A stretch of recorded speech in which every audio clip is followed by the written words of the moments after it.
Hello दोस्तों, मैं हूं एडवोकेट ब्रिजेश यादव। आपके अपने यूट्यूब चैनल ब्रिज एलएलबी पर आप सभी का बहुत बहुत स्वागत है। दोस्तों, आज की इस वीडियो क्लास में हम बात करने वाले हैं कि यदि सडनली अचानक आपके मोबाइल फोन पर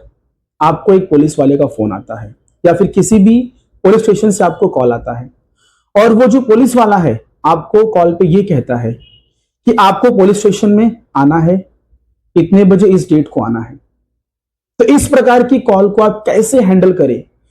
उस पुलिस ऑफिशियल से कैसे आप कॉल पे बात करें, किस प्रकार के क्वेश्चंस आप पूछें और किस तरीके से बात करें, आज हम इस वीडियो क्लास में इसके बारे में डिटेल में चर्चा करने वाले हैं। डियर फ्रेंड्स, सबसे पहले तो आपको उस पुलिस ऑफिशियल से एकदम पोलाइटली, एकदम प्रोफेशनल वे में आपको बात करना है, एकदम सिस्टमैटिकली वे में, एकदम काल्म, एकदम ठंडे दिमाग से, एकदम शांत तरीके से आपको उस पुलिस वाले से बात करना है। सबसे पहले आपको उस पुलिस ऑफिशियल से जिसने आपको कॉल किया है उससे आपको यह पूछना है कि सर, आपकी डेजिग्नेशन क्या है, आप किस रैंक के अधिकारी हैं, आप कांस्टेबल हैं कि हेड कांस्टेबल हैं, कि आप इंस्पेक्टर हैं, कि आप एसआई हैं, कि आप पीआई हैं। किस प्रकार से आप क्वेश्चन पूछ सकते हैं, तो उनके रैंक और डेजिग्नेशन के बारे में आपको पूछना है और आपका नाम क्या है इसके बारे में आपको उस पुलिस वाले से पूछना है। उसके बाद डियर फ्रेंड्स, आपको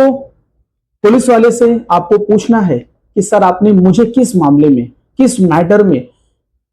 किस केस से संबंधित मामले में आपने मुझे कॉल किया है और आप मुझे क्यों पुलिस स्टेशन बुला रहे हैं, इसका रीजन, कारण क्या है। आप इस रीजन को भी उस पुलिस वाले से पूछ सकते हैं,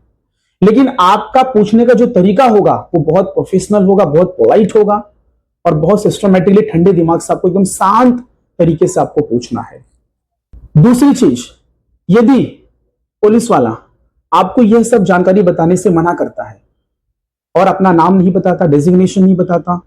वो क्यों आपको पुलिस स्टेशन बुला रहा है, इसकी बात की कोई भी जानकारी आपको नहीं देता है, तो ऐसे मामले में आपको उस पुलिस वाले से कहना चाहिए कि सर, जो भी है, आपने जो मुझे कॉल किया, आप जो मुझे बुला रहे हैं, इसके रिगार्डिंग, इससे संबंधित मैं, हमारे जो फैमिली जो लॉयर हैं, हमारे जो काउंसिल जो वकील हैं, मैं उनसे बात करूंगा, उनसे डिस्कशन करूंगा, उसके बाद ही मैं पुलिस स्टेशन में आऊंगा। या फिर सर, आप मुझे नोटिस सर्व करिए कि आप मुझे बुला रहे हैं, आप मुझे किस डेट पर बुला रहे हैं, किस टाइम पर बुला रहे हैं, आप मुझे किस मामले में बुला रहे हैं, आप मुझसे किस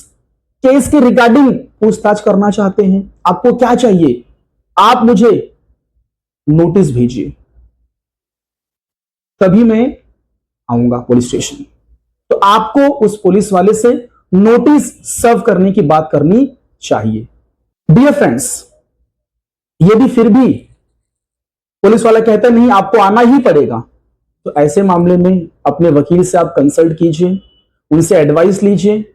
और जैसा वे कहते हैं उसके हिसाब से आप आगे प्रोसीड करिए। या फिर आपके जान पहचान के कोई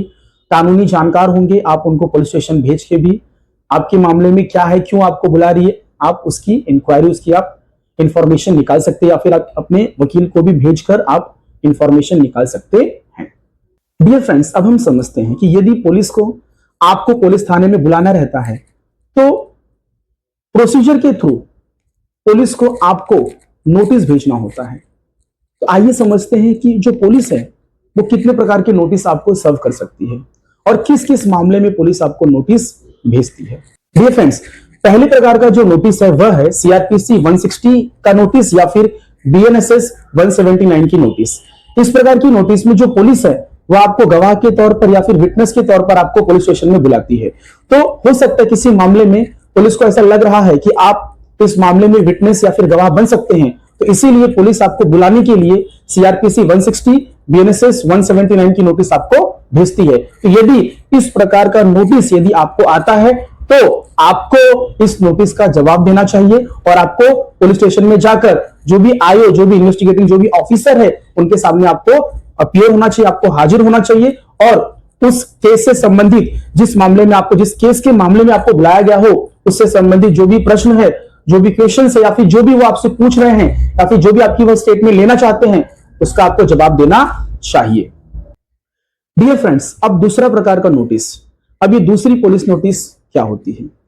तो दूसरी जो पुलिस नोटिस है वो है 41A की नोटिस, सीआरपीसी 41A की नोटिस, या फिर बीएनएसएस 35 सब क्लॉज 3 की नोटिस।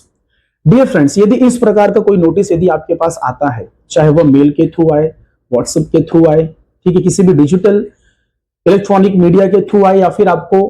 बाय पोस्ट या फिर स्पीड पोस्ट के थ्रू आपको आए, या फिर कोई पुलिस वाला घर पे आके आपको इस प्रकार की नोटिस देके जाता है, तो 41A सीआरपीसी 41A की नोटिस, या फिर जो नया कानून आया है, नया आपराधिक कानून बीएनएसएस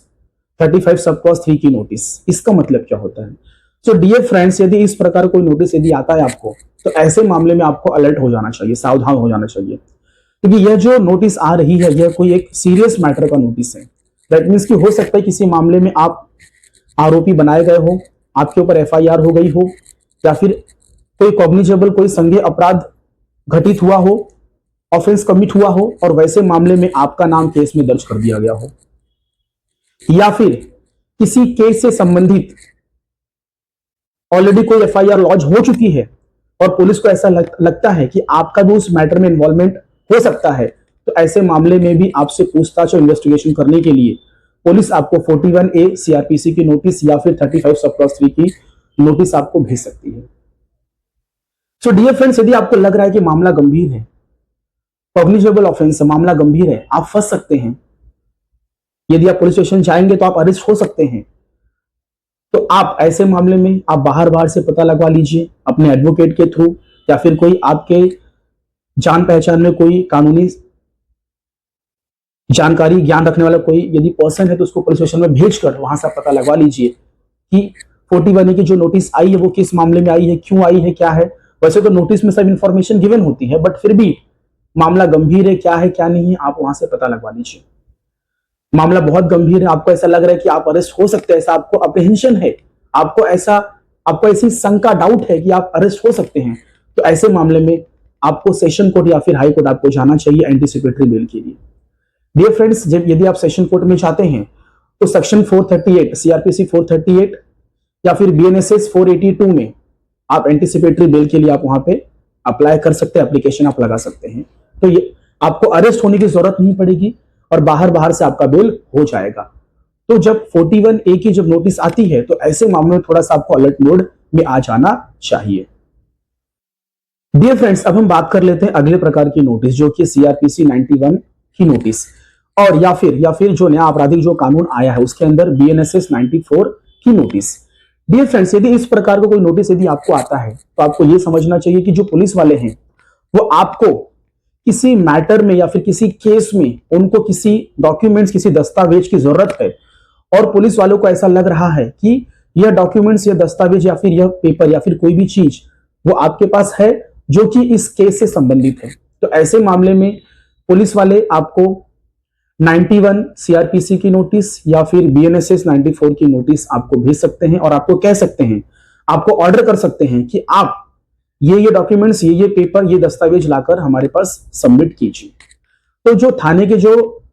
थाना जो प्रभारी जो एसएचओ साहब होते हैं उनको पावर होता है कि वो आपको ऑर्डर आपको ऑर्डर करते हैं कि आप इस मामले से संबंधित ये डॉक्यूमेंट्स, ये दस्तावेज आप लाकर पुलिस स्टेशन में क्या करिए, सबमिट करिए। सो डियर फ्रेंड्स, ये था आपका सीआरपीसी 91 का नोटिस या फिर बीएनएसएस 94 की नोटिस। अब हम एक अगले नोटिस की बात कर लेते हैं जो कि है सीआरपीसी 175 या फिर बीएनएसएस 195 की नोटिस। डियर फ्रेंड्स, यदि इस प्रकार का नोटिस यदि आपको आता है तो इस नोटिस का मतलब यह होता है कि आपके क्षेत्र में, आपके एरिया में, आपके मोहल्ले में कहीं तो कोई सुसाइड का मैटर हुआ है, किसी ने आत्महत्या कर ली है, तो ऐसे मामले में जो पुलिस है वो आपसे इंक्वायरी करना चाहती है, आपसे जानना चाहती है कि यह जो सुसाइड हुआ है, जो आत्महत्या हुई है, इसके बारे में आपको कुछ पता है, तो आप क्या कीजिए, हमें कोऑपरेट कीजिए, ठीक है, मामले को समझने में हमारी मदद कीजिए, ठीक है। तो क्या होता है, तो जब आपको सीआरपीसी 175 या फिर बीएनएसएस 195 की जब आपको नोटिस आती है तो आपको यह समझ लेना चाहिए कि सुसाइड का कोई केस है और इस मामले में जो पुलिस है वो आपसे पूछताछ करना चाहती है। हो सकता है पुलिस वालों को ये लगे कि आपको इस सुसाइड के बारे में कुछ आपको इंक्वायरी या फिर आपको जानकारी हो, तो ऐसे मामले में भी क्या होता है, आपको नोटिस आ सकती